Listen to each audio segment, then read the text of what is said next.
Hey guys, in this quick tutorial, I'll show you how to cancel your Adtranquility subscription. If you find this video helpful, please drop a like and subscribe to the channel. In saying that, let's just jump straight into it.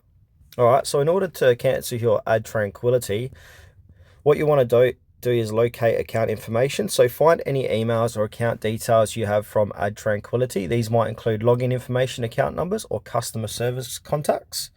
And then from here, log into your account. So visit the Adtranquility website and log into your account using your credentials.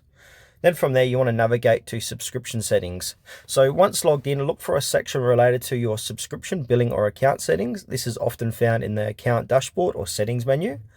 And then from there, you can cancel your subscription. So find an option to cancel your subscription. This might be labeled as cancel subscription and membership or something similar. And then follow the prompts to complete the cancellation process. After requesting the cancellation, confirm it if prompted. You may receive a confirmation email or notice within your account.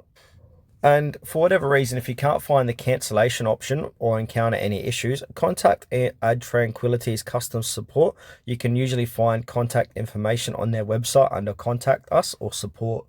And from there, just check for confirmation. So ensure you receive a confirmation of your cancellation. This will be either via an email or on your account dashboard. And if you're unable to cancel through the website, you may need to reach out directly to their customer support via email or phone for more further assistance.